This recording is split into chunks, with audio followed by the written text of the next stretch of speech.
안녕하세요, 여러분. 오늘도 말씀 앞으로 나오신 성도님 여러분들을 예수님의 이름으로 환영합니다. 함께 말씀을 보시면서 또 기도하면서 한 주를 마무리하겠습니다. 오늘 보실 말씀은 마가복음 3장 7절에서 12절까지의 말씀입니다. 제가 봉독해 드리겠습니다. 예수께서 제자들과 함께 바다로 물러가시니 갈릴리에서 큰 무리가 따르며 유대와 예루살렘과 이두메와 요단강 건너편과 또 두로와 시돈 근처에서 많은 무리가 그가 하신 큰 일을 듣고 나아오는지라. 예수께서 무리가 애워싸 미는 것을 피하기 위하여 작은 배를 대기하도록 제자들에게 명하셨으니 이는 많은 사람을 고치셨으므로 병으로 고생하는 자들이 예수를 만지고자 하여 몰려왔음이더라. 더러운 귀신들도 어느 때든지 예수를 보면 그 앞에 엎드려 부르짖어 이르되 당신은 하나님의 아들이니라 하니 예수께서 자기를 나타내지 말라고 많이 경고하시니라. 아멘. 네, 이제 어느덧 날씨도 많이 더워졌죠. 다음 주는 날씨가 또 30도가 넘어간다고 하니 갑자기 더워지는 날씨에 건강 유의하시기 바랍니다. 계절이 바뀌고 또 이제 날도 점점 더 좋아지니까 아무래도 많은 사람들이 더 활동적인 일상을 보내는 것을 볼 수가 있는 요즘입니다. 얼마 전 제가 뉴스를 보다가 한 사진을 봤는데 한번 여러분께 보여드리겠습니다. 네, 어린이날 당일에 한 놀이동산인데요. 정말 많은 사람들이 어린이날을 맞아 놀러 간 것 같은데 정말 발 디딜 틈도 없다는 말이 저럴 때 사용되는 것이 아닌가 싶네요. 사진만 봐도 아주 아찔하죠? 네, 근데 한번 생각해 보면 만약 저 정도의 인파가 여러분들을 만나기 위해 몰려온다면 우리 성도님들은 어떻게 반응하시겠습니까? 제가 갑자기 이 사진을 보여드린 이유는 바로 오늘 본문에 나오는 큰 무리라는 표현 때문인데요. 이전 설교에서 말씀드린 적 있듯이 예수님의 주 사역은 가버나움이라는 마을에서 이루어졌습니다. 하지만 점차 예수님의 명성과 소문은 그 가버나움이라는 작은 마을을 넘어서 더 많은 지역으로 퍼지는 것을 오늘 본문 말씀을 통해서 볼 수 있습니다. 8절 말씀을 다시 한번 읽어드리겠습니다. 유대와 예루살렘과 이두메와 요단강 건너편과 또 두로와 시돈 근처에서 많은 무리가 그가 하신 큰 일을 듣고 나아오는지라. 8절에서는 많은 지명이 나오는데요. 당시의 지도를 한번 보여드리겠습니다. 가버나움을 중심으로 북쪽에는 두로와 시돈, 그리고 남쪽으로 유대와 이두메 지역에서부터 예수님을 찾아 큰 무리가 찾아왔습니다.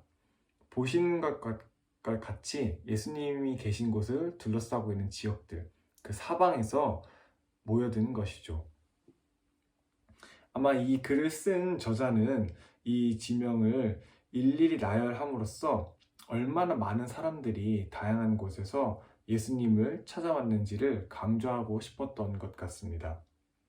정확히 알 수는 없지만 아까 보여드린 사진처럼 셀 수 없을 정도의 많은 사람들이 예수님을 보러 왔을 것으로 추측할 수 있습니다. 그렇다면 이 많은 사람들이 먼 곳에서 이렇게 예수님을 만나러 온 이유는 무엇이었을까요?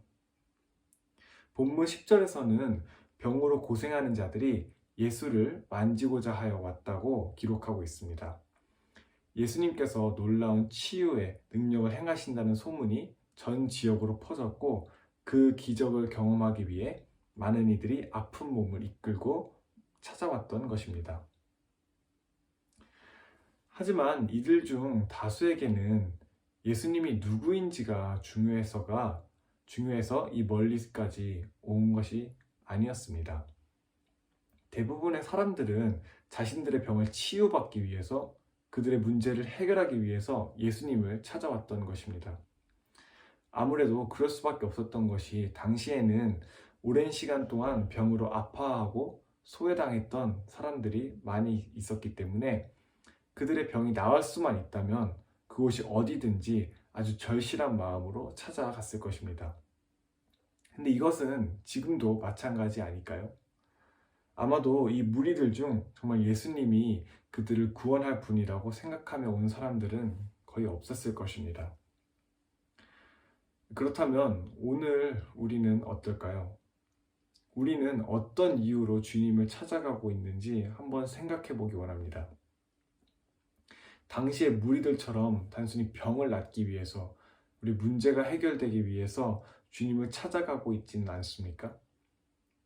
신앙생활을 하다 보면 가끔은 하나님을 어떤 요술지팡이처럼, 그리고 지니의 요정처럼 우리의 소원을 이뤄주는 하나의 도구로 여기는 사람들을 볼 때가 있습니다. 하지만 아시다시피 하나님은 그저 그런 소원을 들어주시기 위해 존재하시는 분이 아닙니다. 이러한 오해를 우리 성도님들께서 범하지 않으시기를 간절히 바랍니다. 오늘 본문 말씀을 보면 그 큰 무리들이 예수님을 결국 만져보고 치유를 입은 내용은 나오지 않습니다.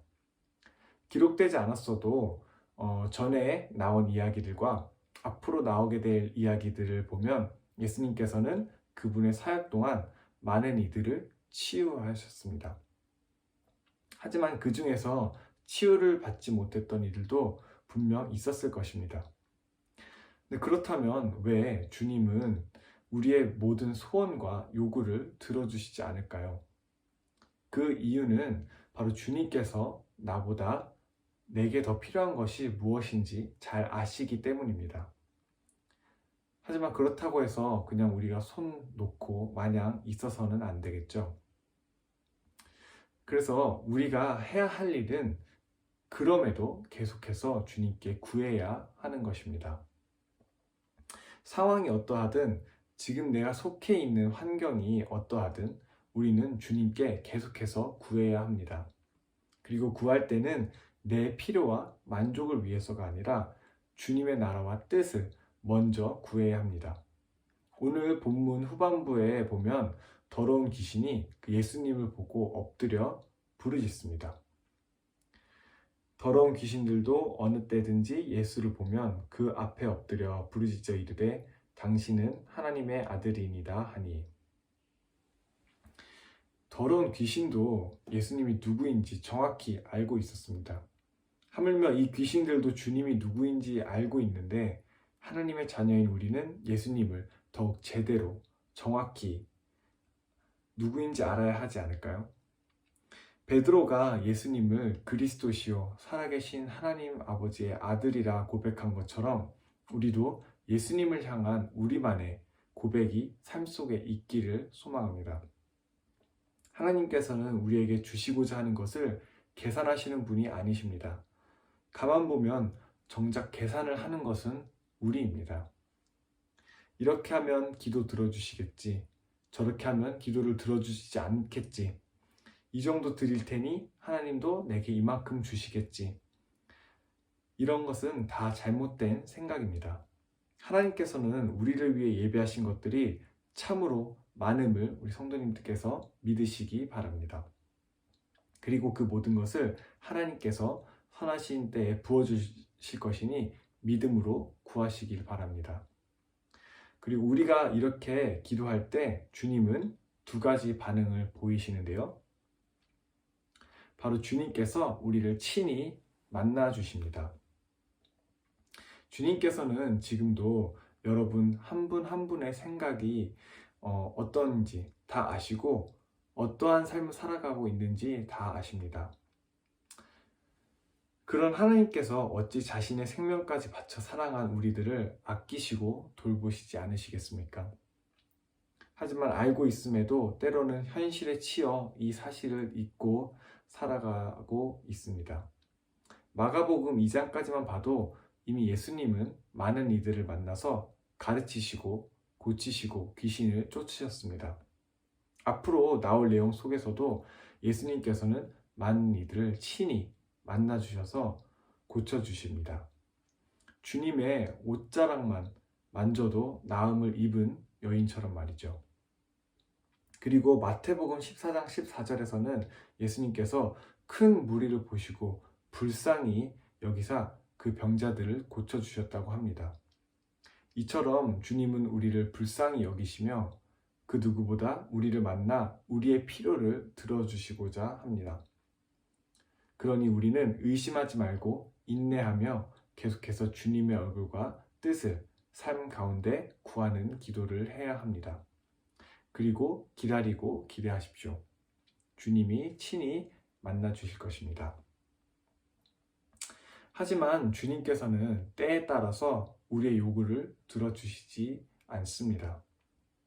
본문 9절에서는 예수님께서 바다로 물러가셨고 제자들에게 배를 준비하라고 하셨습니다. 이는 사람도 너무 많았고 그 많은 사람들의 병을 다 고칠 수 없어서라기보다 너무 많은 이들이 몰려들어 더 많은 사람들이 다치고 큰 피해가 일어나는 것을 방지하기 위해서일 것이라는 마음이 들었습니다. 이처럼 주님은 우리에게 무엇이 더 좋은지 우리보다 더 잘 아십니다. 아버지의 마음은 항상 우리를 향해 있습니다. 그리고 하나님의 세상의 중심에는 바로 성도님들이 있습니다. 우리는 하나님의 섭리와 뜻을 온전히 구분하고 헤아릴 수 없습니다. 그렇기에 지금 내게 필요한 것이 당장에는 주어지지 않더라도 인내해야 하는 것이죠. 그리고 주시지 않음에도 감사해야 할 줄 압니다. 혹시 지금 성도님들에게도 응답받지 못한 기도가 있으신가요? 그렇다면 하나님께서 더 알맞은 때에 주시기 위해 준비하고 계심을 믿으시기를 주님의 이름으로 축복합니다. 주셔도 감사하고 주시지 않음에도 감사하는 저와 성도님들이 되기를 간절히 바랍니다. 그리고 이 믿음의 고백이 하나님과 우리의 관계를 더욱 깊이, 더욱 깊은 은혜의 자리로 이끄실 것입니다. 기도하시겠습니다. 사랑이 많으신 하나님 아버지, 항상 그 하나님의 눈은 우리를 향해 있고 그 하나님의 마음은 항상 우리를 품고 있음을 우리가 믿습니다. 우리에게 늘 좋은 것을 주시기 원하고 설령 우리가 기도한 것을 받지 못할 때에도 하나님 아버지께 감사하는 그런 삶을 살게 하여 주시옵소서. 하나님께서 우리의 삶을 더욱 풍요롭게 하시고 우리를 하나님의 사랑으로 말미암아 그 아버지의 마음으로 말미암아 더욱 기쁘고 기쁨이 넘쳐나는 삶이 될 것임을 믿습니다.